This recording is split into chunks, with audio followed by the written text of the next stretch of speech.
কোন দল এলো এলো না, কে এলো কে এলো না, এটা বিবেচ্য বিষয় হবে না। বিবেচ্য বিষয় হবে অংশগ্রহণ লোকের, ভোটারের। দেশ কারো পৈতৃক সম্পত্তি না, দেশ জনগণের। তাই জনগণের ইচ্ছাকে সম্মান দিতে হবে। অনির্বাচিত কেউ রাষ্ট্রীয় ক্ষমতায় আসতে পারে না, আসা উচিত না। আজকে যারা এসেছেন তাদের জন্য উচিত না। শেখ হাসিনাকে যখন মানুষ অস্বীকার করেছে, সমগ্র জাতি অস্বীকার করেছে, ওই কাজটা বৈধ। এটা যদি বিপ্লবী সরকার হতো তাহলে এরকম হতো না। এটা আধা বিপ্লব আধা সাংবাদিক। তো সেই জন্য এটাকে অনুমোদন দিতে হবে। অনুমোদন না দিলে এর পরিণতি ভালো হবে না। নির্বাচনের রায়কে মানা হয়নি বলে মুক্তিযুদ্ধ হয়েছিল। সেই দেশে ভালোভাবে নির্বাচন হয়নি অনেক বছর, এবং এই দেশে ভোটাররা ভোট দিতে না পারলে ফল ভালো হবে না। এখানে আওয়ামী লীগ, বিএনপি, জামাতকে বিবেচনা করবেন না, জাতীয় পার্টিকে বিবেচনা করবেন না, আপনি ভোটারকে বিবেচনা করুন। অধিক সংখ্যক ভোটার, 80% 90% ভোটার যদি ভোটে অংশগ্রহণ করে, কোন দল এলো এলো না, কে এলো কে এলো না, এটা বিবেচ্য বিষয় হবে না। বিবেচ্য বিষয় হবে অংশগ্রহণ লোকের, ভোটারের। এবং সেই ক্ষেত্রে নানানজন নানান কিছু ভাবতে পারে।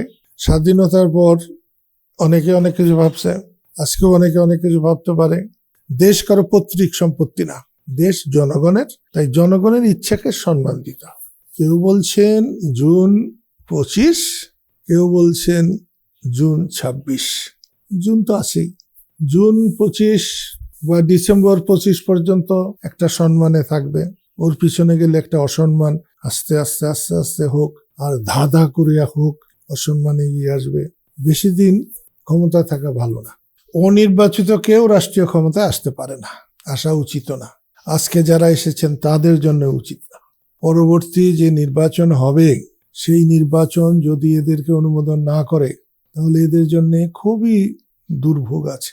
সেই জন্যে আপনার এই কি বলবেন, আপনারা পঞ্চদশ না সংশোধনী এটাকে বৈধ করে নাই, এর কোনো বৈধতাও নাই। একটা জিনিস জানবেন, মানুষ যখন অস্বীকার করে কোনো কিছু, ওইটা বৈধ।